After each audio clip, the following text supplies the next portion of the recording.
I still remember the way Eli looked at me that night, wide blue eyes, filled with something no 6-year-old should carry. "Mom, are you going to be late again?" He already knew the answer, but he still asked, always asked. I crouched down, ran my fingers through his soft brown hair, and smiled the best I could. "I'll be home in the morning, we'll have pancakes. Just you and me." Eli nodded, but the corners of his mouth didn't lift. Not really. It wasn't the first time I'd missed bedtime, but this one felt heavier. I'm Lena Harper. I'm a single mom, a full-time anesthesiologist at Chicago General, and barely holding it all together since my husband, James, died of cancer 2 years ago. He was my compass. Without him, I'd been moving forward, sure, but always uphill. I don't have many people I trust with Eli. My closest friend Lisa was working the ER that night. The neighbors, too new. My backup, my parents. God help me. My mother, Vivian Dorsey, is a woman who could cut glass with a glance. Even in retirement, she still runs the social clubs around here like a general. My dad, Harold, was a bank manager, sweet, quiet, and completely overshadowed by her. Always has been. Then there's Clara, my sister, but not really. She's my half-sister dad's daughter from his second marriage. Vivian raised her, spoiled her, and molded her into her perfect version of a daughter, poised, wealthy, and child-free by choice. A real estate agent who sells luxury homes and drinks expensive wine on Tuesdays. I'm disappointed. The one who married a teacher. The one who became a doctor, yes, but still not good enough. Never polished enough. Never rich enough. Never obedient enough. Still, that night, I had no choice. Eli tugged at my sleeve. "Can't we ask someone else, Mom?" I almost said yes. I almost called in sick. But then I remembered the trauma ward. The surgeries lined up. The patient I'd already promised to intubate. "No, I had to go. I'll call Grandma," I said, already dreading it. Vivian answered on the second ring. Her voice was tight with judgment before I'd even asked. "Last minute again? I have a shift I can't miss. Just for one night. We'll manage," she said. "You really should plan better, Lena." My jaw clenched. "Thank you, Mom. I'll drop him off soon." Their house is a colonial mansion nestled in one of Chicago's most polished neighborhoods. White pillars, manicured hedges, and absolutely no warmth. Not for me, at least. Vivian opened the door with her signature smile icy around the edges. "Hello, Eli," she said sweetly, bending to kiss his cheek. Then she looked up at me. "Would you like to come in, or is that too much of a time commitment?" "I'm running late," I said, holding up Eli's overnight bag. His pajamas, his toothbrush, and his favorite book are inside. "We've raised children before," she said. "We can handle it." Eli clung to my hand a little tighter. I knelt down beside him. "I'll see you in the morning, okay? Be good. Listen to Grandma and Grandpa." He nodded, his voice barely a whisper. "Okay." Harold came out from the living room. "Don't worry, Lena. We've got this." He smiled, but there was something weary in his eyes, like he knew what I didn't. Just as I turned to leave, Vivian dropped the bomb. "Oh, and Clara's coming over tonight. We're going to catch a movie downtown." "A movie?" I turned back. "Mom, Eli has school tomorrow. He needs rest." "It's just one night. You worry too much," she said, waving me off. I should have argued. I should have fought back. But I looked at the clock. I was already late.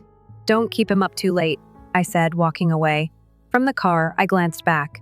Eli stood between them on the steps, his small body stiff, like he wasn't sure if he belonged there. My phone buzzed as I pulled out of the driveway. A message from Clara, going to see a film Eli might not get, but hey, culture. "Don't worry, I'll handle it." I nearly turned the car around, but I didn't. At the hospital, chaos swallowed me up. Gunshot victims, a car crash, one trauma after another. I worked on autopilot tube in, meds prepped, vitals monitored. But every time I passed a pediatric patient, my thoughts drifted. Was Eli okay? At 9:00 p.m., I checked my phone. Nothing. Lisa found me during break. "Everything okay?" My mom took Eli to a movie. Clara's with them. "I haven't heard anything since." She raised an eyebrow. The same Clara who once called bedtime a societal construct. Yeah, that Clara. "Call them," Lisa said firmly. "I did." My dad answered. "Hey, Dad, is Eli okay?" "Oh, sure, he's fine. Just finished the movie." What kind of movie? He hesitated. Maybe a little mature, but your mother says cultural exposure is important. Okay, but it's past bedtime. He needs sleep. Well, we're actually headed to that new restaurant Clara likes. Special reservation. It's 10:00, Dad. He has school. Then came Vivian's voice, cutting through like a knife. Stop hovering. He'll be fine. Can I talk to Eli? He's in the bathroom, she said breezily. You should focus on your work. Before I could say anything else, I heard Clara in the background. Come on, we're gonna be late. I ended the call with my hands trembling. Lisa looked at me. What's going on? They're taking Eli to a restaurant. Late. After a grown-up movie? You want to go get him? I can't. I have patience. That night, I tried to focus. I really did. But something was wrong. I felt it in my bones. At midnight, I called again. No answer. I texted. Called the house. Nothing. At 2:00 a.m., my phone rang. Caller ID, Mom. I picked up fast. Is Eli okay? Vivian sounded like she'd had wine. Oh, calm down. We had the most wonderful night. Dinner then stopped by Clara's new condo. Gorgeous place. What about Eli? Isn't he with you? I felt the blood drain from my body. What do you mean? Voices echoed in the background. Vivian, then Harold, then Clara's. Vivian came back on. We thought he was with you. He must have wandered off after the movie. You lost him? We assumed he was behind us. He's 6? I shouted, drawing stairs in the break room. You left a 6-year-old alone? Don't overreact, Clara chimed in. Kids wonder. He's smart. He'll figure it out. I didn't respond. I couldn't. I was already dialing 911. The moment I hung up, I called 911. My son is missing, I said, trying to keep my voice steady. He's 6 years old. Brown hair, blue eyes. His name is Eli Harper. He was last seen outside the Metro Lux Theater downtown around 10 p.m. The dispatcher's calm voice walked me through the details, but my hands trembled. I gave them my parents' names, the movie title, and what he was wearing. I paced the hospital lobby, still in scrubs, while nurses and security staff gave me sympathetic looks. Then, just as I was about to run to my car, my phone buzzed. Unknown number. Ma'am, this is Officer Thomas from the Chicago PD. We have a boy matching your son's description in our care. He appears safe, but shaken. Please come to the central station as soon as possible. I couldn't breathe. My knees almost gave out. He's safe? Yes, ma'am. He's with us. I thanked him a dozen times before racing out the door. The drive felt like a dream I couldn't wake up from. The streets were eerily empty, the stoplights hauntingly slow. My hands gripped the wheel like it was the only thing anchoring me to reality. I called my mother again. He's with the police, I snapped before she could speak. They found him alone, crying outside the theater. Vivian's voice didn't sound scared. It sounded relieved, like she'd just found her misplaced keys. Well, thank God for that. See? He's fine. He could have been abducted, hit by a car, anything. You left him behind. Lena, calm down. It was a misunderstanding. In the background, Clara's voice, Oh my God, you're still freaking out? He's safe, isn't he? I hung up. They didn't get it. They never would.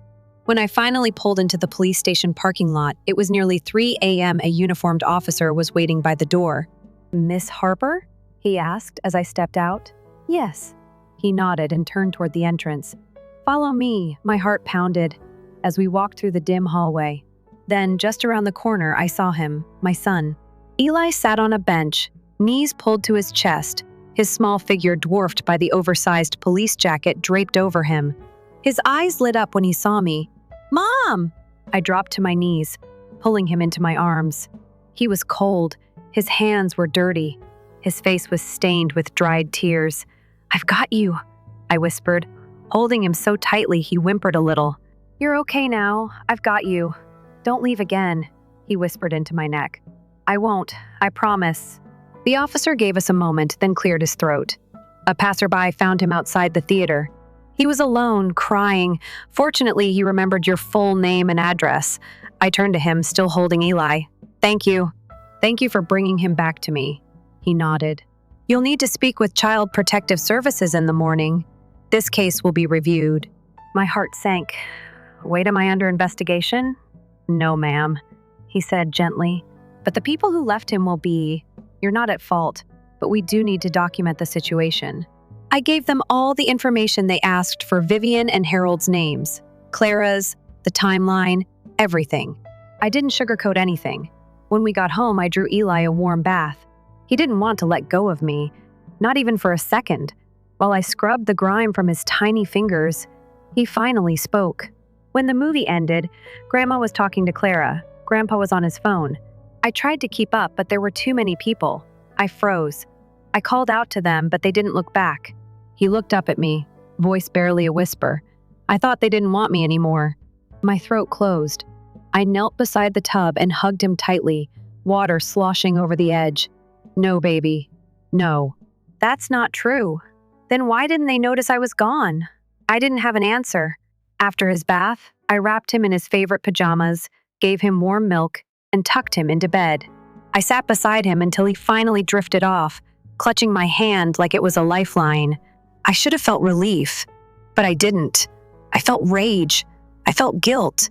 And above all, I felt resolved. They wouldn't get away with this. The next morning, Eli didn't want to eat. He just stared at his cereal, quiet and withdrawn. When I asked if he wanted to go to school, he shook his head. I want to stay here, with you. You can, sweetheart, I said softly. You don't have to go anywhere today. At 9 a.m., the doorbell rang. I opened it to find a woman in a gray suit, holding a leather bag and clipboard. Miss Harper? I'm Laura Mackenzie with Child Protective Services. May I come in? I stepped aside. Of course. She sat on the couch, flipping open a folder. I'm here to conduct a preliminary investigation into last night's incident involving your son. I understand he was left unsupervised at a public theater? I nodded. Yes. I left him with my parents, thinking he'd be safe. I had no idea they were going to a late movie or that they'd be so careless. Were you aware of any past incidents like this? I hesitated. Once, a few years ago, my mother forgot to pick him up from daycare. But nothing like this. Laura took notes, her expression neutral but focused. Would it be okay if I spoke to Eli? I nodded, then walked to the kitchen. Eli, there's a lady here who wants to talk to you. It's okay, you can tell her what happened. He looked nervous but came into the living room. Laura smiled gently and got down on his level. Hi, Eli. I'm Laura. Can you tell me about last night? What happened after the movie? He clutched my hand and spoke in a soft voice.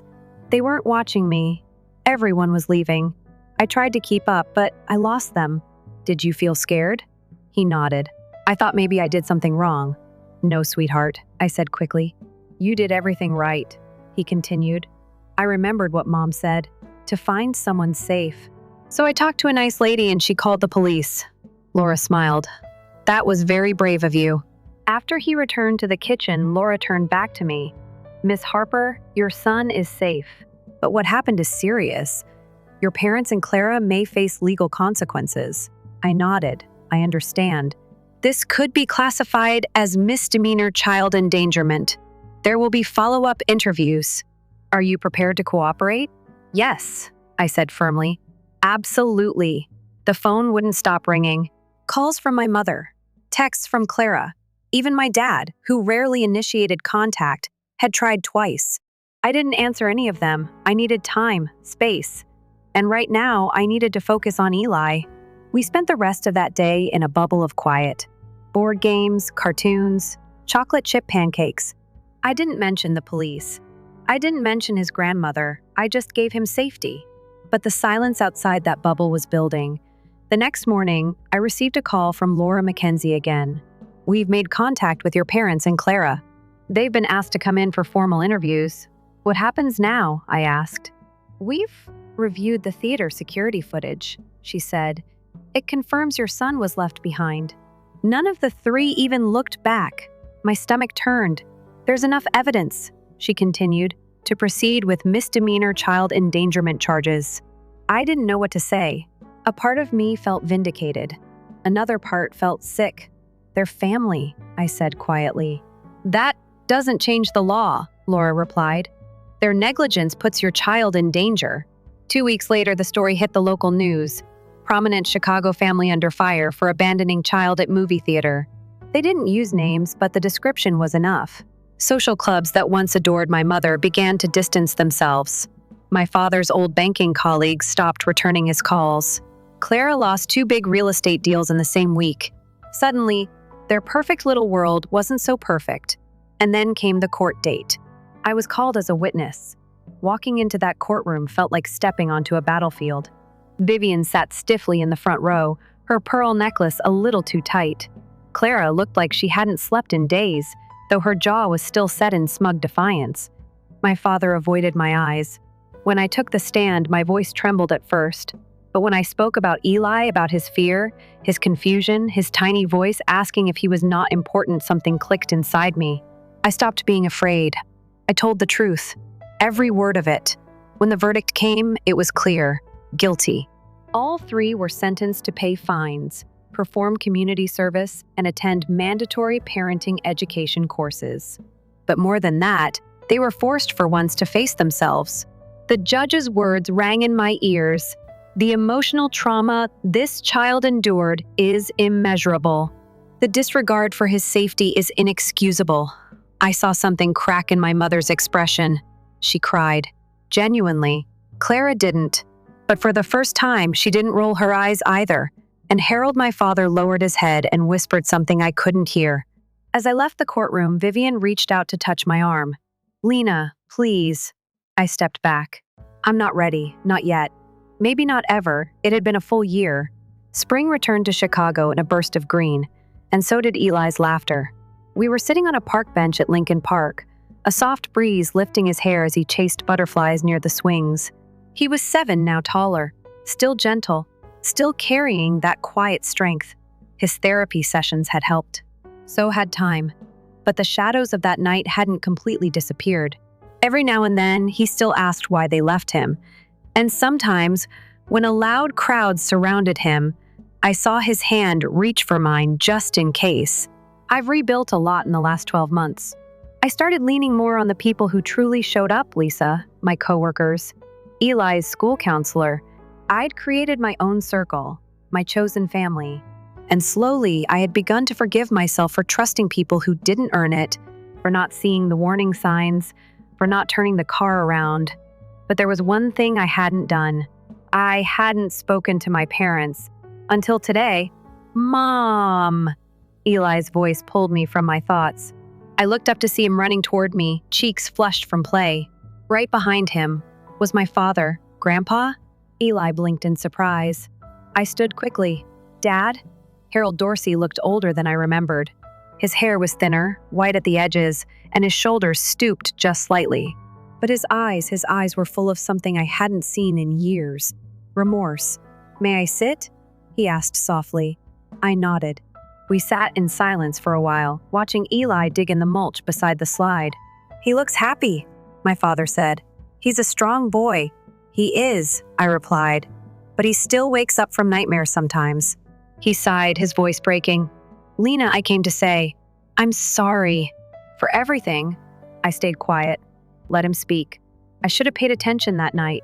I should have spoken up to your mother. I saw it happening, and I stayed silent. I let them pull him away like it was nothing. He swallowed hard. We failed him, and we failed you." I felt tears sting the corners of my eyes, but I didn't cry. "Mom never said she was wrong," I said quietly. "She won't say it with words," he admitted, "but she knows." The fallout changed her. Her clubs dropped her. Her friends left. She's been quiet. I almost didn't believe him. Vivian Dorsey? Humbled? But maybe that was the point. Consequences had finally caught up. "And Clara?" I asked. His expression darkened. "She's struggling. She lost a lot of clients. She had to move. But she's been attending the court-mandated counseling. And she's going voluntarily now." I blinked. "Voluntarily?" She asked for family therapy. "She wants to repair things slowly." That stunned me. The Clara I knew would never ask for help, let alone seek therapy. "Look, Lena," my dad said, turning to face me. "I'm not here to pressure you, but I wanted to say this in person. We're trying. It's late, but we are." At that moment, Eli returned, dragging a stick behind him. He froze when he saw my father. "Hi," Eli said quietly. My dad's voice cracked. "Hi, buddy. You've gotten big. Can I see Grandma sometime?" Eli asked, looking at me. The question caught me off guard. I hadn't expected it. I'd been so focused on shielding him, I hadn't realized he'd been thinking about them too. "Do you really want to?" I asked. He nodded. "Everyone makes mistakes, right?" His voice was soft, honest, free from judgment in a way only children can be. Something warm filled my chest, equal parts ache and pride. I looked at my dad and nodded. "We'll start slow. Short visits, nothing overwhelming." His eyes filled with gratitude. "Thank you." That night, I called Lisa. "Guess who we saw today?" I said. "No," she gasped. "Your dad?" "Yep." And Eli asked to see my mom. Lisa paused. "Wow. Yeah. I wasn't ready for that. Family is complicated," she said. I laughed. "That's an understatement. But remember," she added, "blood isn't the only thing that makes someone family. You've got us too." She was right. Over the past year, I'd built something stronger than appearances. Stronger than obligation. A life held together by honesty, forgiveness, and people who show up when it matters. A few days later, we met Vivian, Harold, and Clara at a public cafe. Neutral ground. It was stiff, awkward. Eli clung to my hand most of the time. But it was a beginning. Vivian looked older, too. Her sharpness had softened. When Eli hugged her, she trembled. Clara didn't speak much. But she listened. For the first time ever, she listened. It wasn't perfect, but it was a start. That night, as I tucked Eli into bed, he looked up at me sleepily. "You taught me that forgiveness is important." I brushed his hair back. "You taught me that too," he yawned. "But it's also important not to forget, right?" I nodded. "That's right. We forgive, but we remember. So we never let it happen again." And that, I realized, was the balance. The heart of healing. Forgiveness, not to erase, but to protect what matters most. I didn't think we'd ever sit at the same table again. But 2 weeks after our first cafe meeting, Vivian invited us over for lunch. "Just something light," she said on the phone. Her voice was careful, like she was stepping across a frozen lake and knew it could crack at any moment. I hesitated. Part of me didn't want to go. The last time Eli had been in that house, he'd left with tears on his cheeks and dirt on his hands. The memory of him being lost outside that theater still made my stomach tighten. But another part of me, maybe the part shaped by motherhood, maybe the part that still believed in second chances, said yes. With conditions. No late outings, I said firmly. No excuses. No downplaying. And if Eli feels uncomfortable, we leave. No arguments. Vivian paused. Of course. That pause was small, but I heard it. Still, I agreed. The morning of the visit, Eli seemed unsure. He stood in front of the mirror, brushing his hair more carefully than usual. I knelt beside him. "You don't have to go if you're not ready," he looked at me. "I want to see if they're different." That sentence broke me a little, because he shouldn't have to wonder if the adults in his life would change. But here we were. The house looked the same: white pillars, manicured hedges, but it felt different. The air inside was quieter. The piano in the corner hadn't been dusted in weeks. Even the scent of lavender candles felt muted. Vivian greeted us with a tight smile. "Hi, Eli." He gave a polite wave. "Hi, Grandma." Harold offered a gentle hug. Clara stood awkwardly behind them, hands in her pockets. No makeup, no flashy jewelry, just jeans and a plain navy sweater. It wasn't a performance. For once, it felt real. Lunch was simple, soup and sandwiches. No grand gestures, no lectures, just normal, almost. Until the moment Vivian asked Eli directly, "Do you forgive me?" The table froze. He looked down at his bowl for a long time, then back up at her. "I think so, but I don't want to be left again." His voice was so small, so honest. Vivian's eyes filled with tears. Not dramatic ones, the quiet kind. She nodded. "You won't be, not ever again." That was the first time she didn't follow it up with a but. No excuse, no justification, just accountability. It was a start. We kept visits short after that, gradual, controlled. The first spoke to Eli often about how he felt, And he always told me the truth. Some days he wanted space. Others asked if Grandpa could visit the park. Clara surprised me the most. She asked to meet one-on-one. At a cafe near my work, she ordered chamomile tea, no wine, no martinis, and looked at me with none of her usual armor. "I've been thinking a lot about what happened," she said, "and the truth is, I was cruel." She didn't sugarcoat it. "I was jealous," she admitted. "I always pretended you were the one Mom judged, but deep down, I was angry that she compared me to you when I wasn't looking. You had a marriage, a child, a purpose." I blinked. "I thought I was teaching Eli to toughen up," she went on. "But I see now I was just trying to prove something to myself. And he paid the price." She reached into her bag and pulled out a small envelope. Inside was a simple drawing, Eli's hand traced in green crayon, with the words "From Eli to Aunt Clara" written in shaky block letters. "He gave me this at the last visit," she said. "I cried for 2 hours after." She looked up at me. "I'm not asking you to forget what I did, but I hope someday you'll believe I've changed." I didn't answer right away. I didn't need to. That night, I stood by Eli's bed, watching him sleep. He looked so peaceful, his chest rising and falling in rhythm with dreams I hoped were sweet. I remembered the girl I used to be scared to stand up to my mother, willing to sacrifice comfort for peace. But that girl was gone, and in her place was someone new, someone who'd learned that boundaries weren't walls, they were bridges with gates. And now I held the key. The seasons passed again. Green faded into gold, then into white. And through every turn of weather, Eli grew stronger. He was 8 now, taller, braver. Still quiet, but not withdrawn. He asked thoughtful questions. He laughed more. His nightmares faded slowly. Some nights, they didn't come at all. And me? I changed too. Not in big, dramatic ways. Not like my mother, who tried to fix things with casseroles and awkward hugs.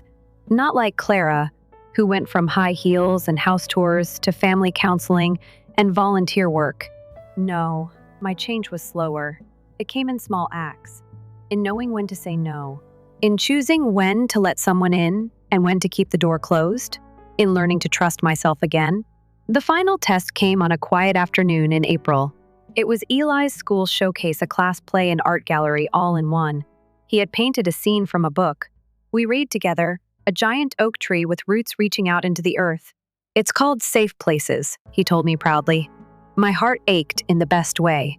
After the performance, as kids rushed around with paint-stained fingers and juice boxes, Eli tugged my sleeve. "They're here." I turned. At the back of the room stood Vivian and Harold, dressed neatly but modestly. Clara stood a few steps behind them, holding a wrapped book with a ribbon. I'd known they were coming. Eli had invited them. Still, I wasn't sure how it would feel. I hadn't seen them all together in months. Eli ran to them, but not in a blind sprint. He looked back at me halfway, just to check, just to be sure. I nodded. He hugged them one by one. Clara crouched down and handed him the book. "From me," she said. "I thought you'd like it." Eli's eyes lit up. "I've read this one, but not this version." It was a hardback illustrated edition of The Little Prince, his favorite. I walked over slowly. Vivian turned to me, not with her usual air of confidence, but with something humbler. "Thank you for letting us come," she said. I nodded. "Thank you for showing up." Harold gave me a gentle smile. "We're proud of him, of both of you." Clara looked at me. "I'm still learning, still trying." "I know," I said. Then, quietly, I added, "Keep trying." It wasn't a door flung open, but it wasn't shut either. Later that night, after the chaos and compliments and the car ride home filled with Eli's excited chatter, I tucked him into bed. He looked up at me sleepily, his arms wrapped around the little prince. "Mom? Yeah? Do you think people can really change?" I brushed his hair back, that familiar softness under my fingers. "I think they can. If they want to, if they try. But change doesn't erase things, Eli. It just gives us new choices." He nodded thoughtfully. "Like we're writing the next chapter." "Exactly," he smiled. "Then I hope this chapter is better." I leaned down and kissed his forehead. "So do I." Weeks later, Lisa and I met for coffee. She watched me over the rim of her latte. "You look peaceful." I laughed. I don't remember the last time I felt that way. It suits you. I think I've finally stopped expecting an apology that erases everything. Some things can't be undone, but they can be understood. And maybe forgiven a little at a time. Lisa raised her mug. To the chosen family. I clinked mine against hers. To boundaries and second chances. The last time I visited my parents' house, it felt different. Vivian didn't comment on my clothes. Clara didn't dominate the conversation. Harold asked Eli about school with genuine curiosity. And when I got up to leave, Vivian followed me to the door. I still don't forgive myself, she said quietly. I'm not asking you to, I replied. Just don't forget, that's what matters. She nodded slowly. I won't. I believe her now, not because she said it, but because she meant it. Sometimes, late at night, when Eli's asleep and the world is quiet, I think about that moment, the one where my phone rang at 2 a.m., and I realized my son was gone. It split my life into before and after. But here's what I've learned since. You don't need perfect people to create a real family. You need effort, truth, boundaries, apologies. You need people willing to stay. And sometimes that person has to be you, the one who refuses to let the past repeat itself, the one who learns how to love without breaking, the one who says, enough, and then makes that word mean something. I was that person. And Eli, he became the reason I chose to become her. He was never the one left behind. Not really, because I found him. And in doing so, I found myself too. Story 2, Chicago mornings begin early. At Morning Blue, a little cafe on Franklin Street, the headlights of automobiles passing through the foggy downtown streets pierced the quiet, black air. An hour before opening, preparations were underway. Ellie, there is nothing in the salt shaker at table 4. Eleanor Miller, also as Ellie, grinned and said, I'll refill it right away, in response to Polly's call from the kitchen. Ellie smoothed her blue apron and tied back her shoulder-length light brown hair. She's been a regular waitress at this diner for 5 years. That's what she made her family think anyhow. Actually, Comfort Table, a well-known restaurant company with 75 sites in 12 eastern states, was owned by Ellie. Even now, she still liked working shifts at Morning Blue, the first tiny cafe she had purchased. Polly, the head cook and one of the staff members Ellie particularly trusted, said, Hey Ellie, you're early again today. A lovely woman like you working this job from dawn to night is such a waste. Ellie chuckled softly. I love doing it, therefore I do it. Besides, I enjoy social interaction. How does your family feel about you being employed here? Ellie's face became a little hazy. They don't give a damn about me. In her pocket, her phone began to vibrate. She pulled it out and examined the screen. It was a message from Vanessa, her sister. Finally, Chicago Style magazine highlighted my boutique. On Saturday night, Mom and Dad are hosting a celebratory party. Are you able to attend? The post concluded with an emoji of a woman wearing a fancy dress and a winking emoji. Ellie let out a sigh. With her beautiful blonde hair, elegant features, and colorful attitude, Vanessa was the life of the party and the family. Their parents, Diana and Robert, loved her. A year after opening her upscale store, Vanessa's, she was already making waves in the community. Vanessa and Ellie were so unlike that it seemed as though they had been raised on different worlds. Vanessa, on the other hand, concentrated on looks and glamour. Ellie favored a straightforward, sensible way of living. Their parents disparagingly called Ellie a mere waitress, while continuously praising Vanessa's accomplishments. Rather than responding to the communication, Ellie took an ancient leather-bound book out from behind the counter and put her phone back in her pocket. Mabel's collection of recipes was scribbled on the battered cover. This was a memento from Mabel, Ellie's grandma, who had been the biggest influence in her life but had died when she was 10. Ellie had always heard from grandmother Mabel, a resilient woman who had weathered the Great Depression, that she was more concerned with substance than appearances. An old image dropped out of the recipe book when she opened it carefully. Alongside Grandma Mabel, it included 6-year-old Vanessa and 10-year-old Ellie baking pies in the kitchen. Mabel's comments were practically audible to Ellie. You'll realize what true family is one day. Ellie shut the book and put the picture back where it belonged. Comfort Table was founded by her to carry forth her grandmother's lessons. Treating every client like family was the philosophy of the restaurants, which provided high-quality meals in a cozy setting. Indeed, her staff had grown to be like family to her. Ellie smiled as she greeted the first customer as the doorbell rang and they arrived. She made the decision to respond to the message. "I'll be present. Tell me the time." Ellie went to Comfort Table's headquarters, a high-rise office building in the downtown area. After her shift finished, she was warmly welcomed by the receptionist as she walked through the glass doors. "Good morning. The documents from the board meeting are on your desk." Ellie gave a nod. "Thank you, Beth." She checked a fresh message from Vanessa as she entered the elevator, 7 p.m. on Saturday.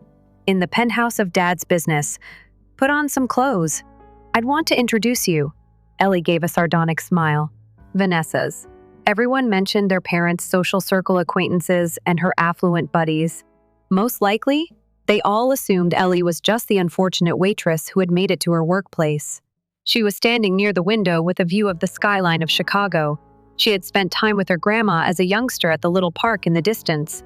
Even though her sister's family didn't know who she truly was, Ellie decided she would go to this party and seem like she was celebrating her accomplishment. Must respect the lessons taught by grandmother Mabel. On Saturday night, Ellie went to her home wardrobe and looked through her little collection of formal attire. She stood in front of the mirror wearing a plain black dress. She wore a simple pearl necklace and tied her hair freely. Her look featured enough of elegance but was not ostentatious. Before leaving for the party, she checked her watch and convinced herself that this would enough. Ellie made the decision to visit Comfort Table's flagship restaurant, which is situated in a desirable area of downtown. When she walked into the bustling kitchen during dinner service, she felt most proud of our restaurant. The employees appeared taken aback. "Are you going out this evening?" Chef Marco inquired as he used a towel to dry his hands. Ellie said, rather ashamed, "My sister's party." "Is everything going well?" "Exactly." Marco threw his arms out. "The special for tonight is selling out. The reaction from customers has been excellent." Ellie wandered around the dining room. As she walked past, the restaurant was filled with friendly chatter and laughing from the tables. She was recognized by a number of frequent patrons.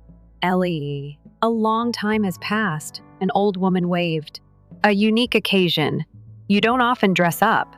Approaching the woman's table, Ellie murmured softly, "Just a small family gathering." Since the restaurant's opening, Dorothy had been a frequent customer, occasionally bringing her grandkids with her. "Your creation is amazing." Dorothy grasped the hand of Ellie. "No doubt, dear Mabel would be pleased." Ellie's eyes filled with tears.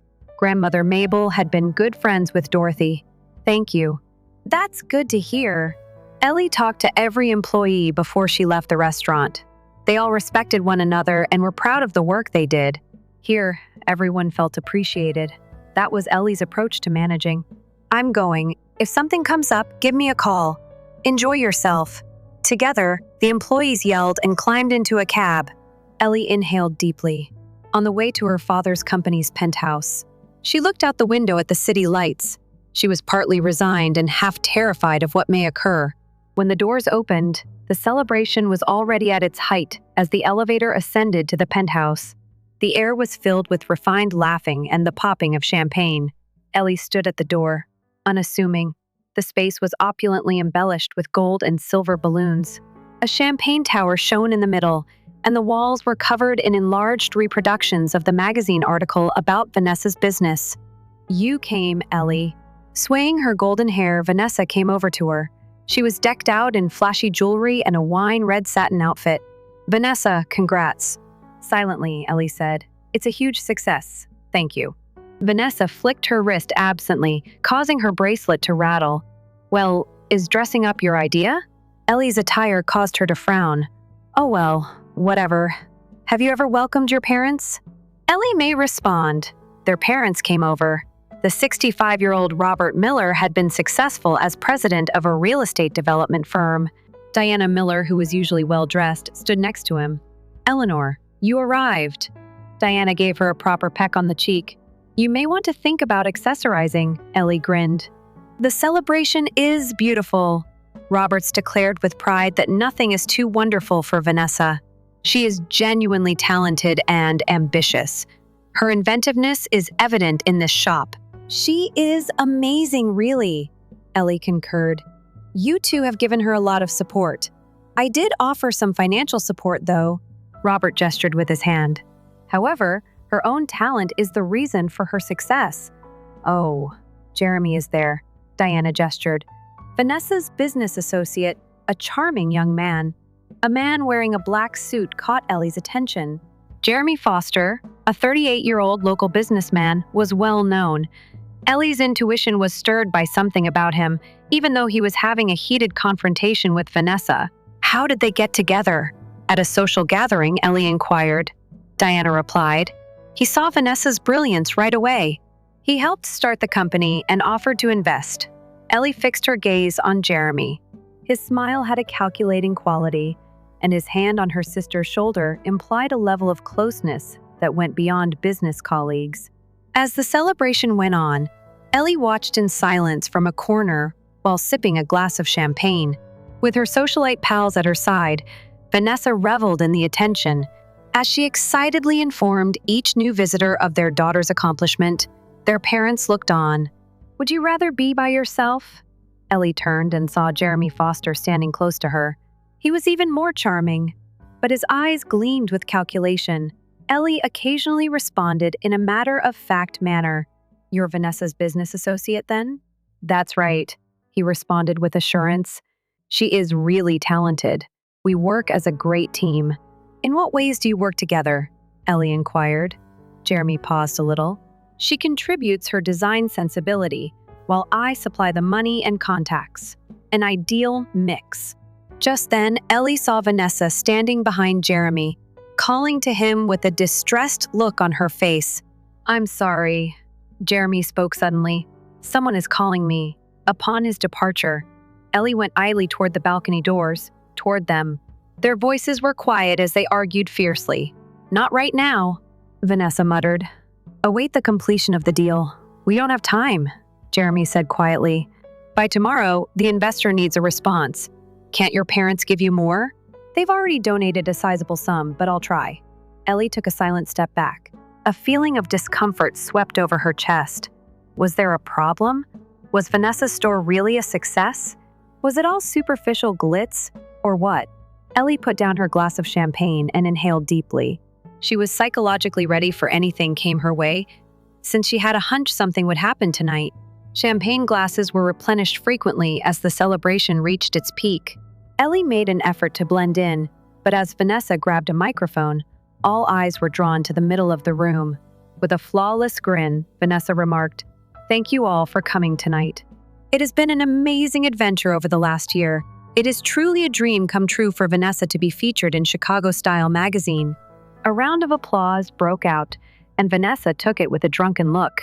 I'm pleased to demonstrate that any dream can be realized with skill and hard work, she added. Naturally, my parents deserve my gratitude for their unwavering support. Without your love and support, Dad and Mom, I wouldn't have made it this far. Their parents hugged each other and smiled. Ellie silently observed from the wall. Additionally, I want to thank Jeremy Foster, my amazing business partner. Vanessa gestured to Jeremy, who smiled back with a refined expression. Without his knowledge and wisdom, this company would never have made it. Ellie studied Jeremy's expression. Despite his victorious and self-assured appearance, there was a calculating expression in his eyes. At last, Vanessa's tone abruptly altered. Tonight, we have a very special visitor. Eleanor, my sister. Ellie was taken aback by the sudden introduction. Suddenly, everyone in the room looked at her. Ellie grudgingly moved forward as Vanessa gestured toward her. This is my sister, everyone, Vanessa remarked, sounding a little arrogant. She is employed at Morning Blue Cafe as a waitress. How long has Ellie been there? 5, that's correct, Ellie said softly. She was starting to see what Vanessa was trying to do. She constantly favors a straightforward existence. Vanessa inspected her sister, who was wearing a plain black outfit. We are quite different. In contrast to Ellie, I take chances and pursue lofty goals. After a little pause, she went on in a way that made the crowd giggle. still working as a waitress. Why not launch a company? Yes, you lack the skill, therefore that's correct. Around the room, there was a rumble of laughing. Several groups looked at each other, and Mother Diana chuckled quietly as well. Embarrassment flooded Ellie's chest, burning hot on her cheeks. Still, she found it difficult to remain calm. Robert gently reprimanded Vanessa, but it was all a formality. He continued to look at his daughter with pride. Apologies. I'm kidding. Vanessa gave a shrug. However, her tone was one of hatred. My sister and I, however, have chosen rather different routes. Ellie and I have made a name for ourselves in the fashion industry. She hesitated. Well, she has made her own life choices. Even though Ellie was furious, she remained silent. She remembered what Grandmother Mabel had said. Speaking the truth when it's appropriate is a sign of true strength, not bearing insults in silence. At that moment, a microphone click sounded from the other side of the room. The middle-aged, well-dressed man standing close to the welcome table caught everyone's attention. I'm sorry. His voice reverberated across the room despite its calmness. Could I speak for a moment? Vanessa was obviously perplexed. She couldn't conceal her confusion at this sudden event. Naturally. Again, who are you? Reynolds Michael. The man moved forward. He wore a well-tailored suit, had black hair with gray sharp eyes, and was perhaps 45 years old. Ellie's eyes became wide with astonishment. One of the main investors in Comfort Table was Michael Reynolds. She didn't think he would be here. Miller Vanessa. Michael remarked, "Congratulations on your success. It's a beautiful night. I would want to make one correction, though." There was silence in the room. Vanessa was obviously nervous, but she made an effort to keep her grin.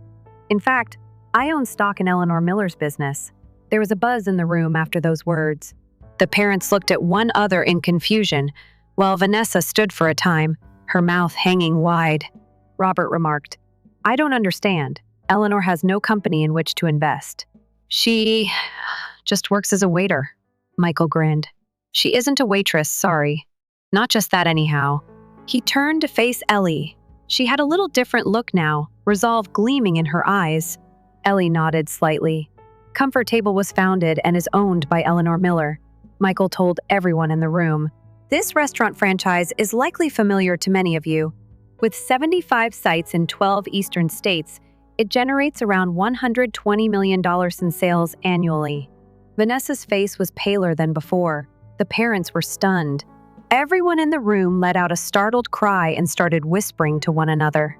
Michael looked around the room and carefully lifted the microphone. Who among us is genuinely successful? The spread was silent.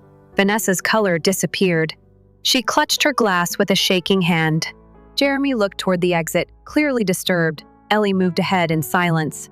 Her expression displayed serene assurance, and she walked with dignity. Michael gave the microphone to her. "Michael, thank you." Silently, Ellie said.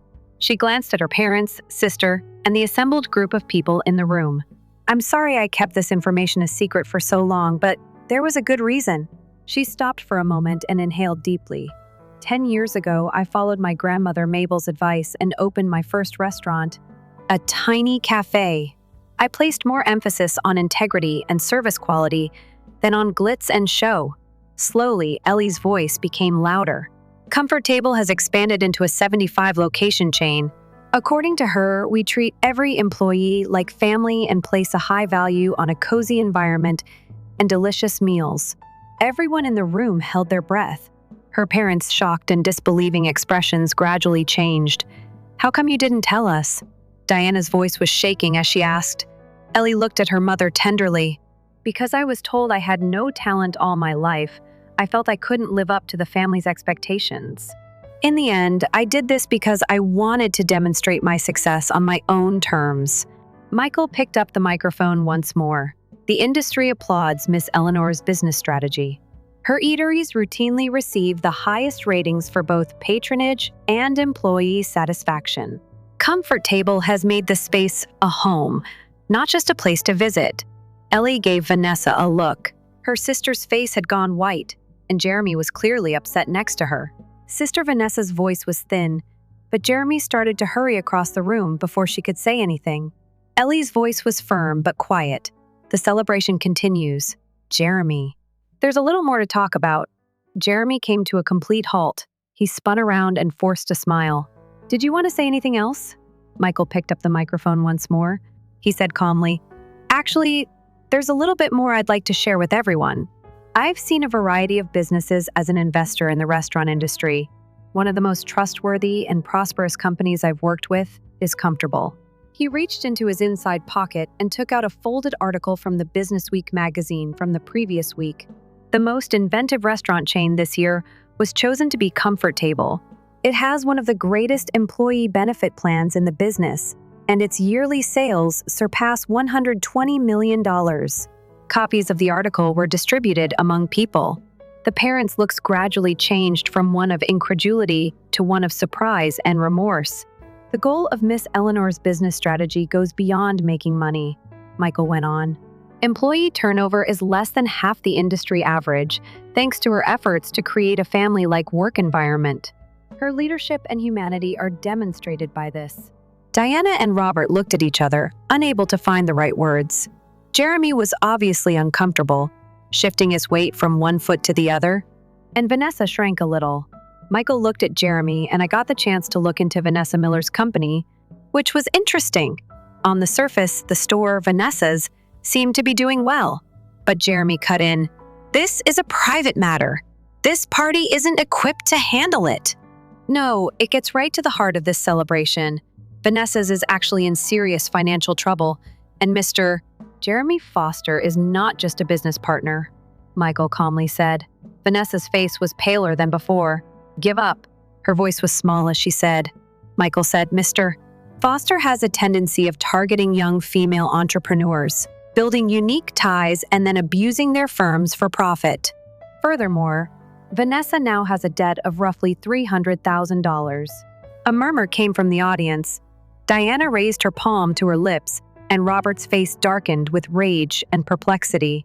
This is a falsehood. Jeremy increased his voice. Do you have any proof? I do, Lee answered gently. She took the microphone and examined the room. I had a lawyer look into it. Using identical methods, Mr. Jeremy has embezzled money from 3 young female business owners in the last 5 years. Vanessa, too. Ellie gave her sister a glance. Vanessa's eyes filled with tears. Our parents' money and your unique bond with Jeremy have kept your business afloat, and now he's searching for his next victim. With haste, Jeremy made his way to the entrance. I don't have to put up with this bullshit. Hold on. The room reverberated with Robert's voice. The young guy he had treated like a son was the object of his ire. Is this accurate? After a brief pause, Jeremy scoffed. Robert, business may be difficult. Simply put, your daughter was too innocent. My counsel was always spot on. She failed to follow it, which was the issue. Then he walked out of the room. The parents were shocked when Vanessa stifled a sob. Ellie remarked softly, I'm sorry, everyone, but could we have some time to talk as a family?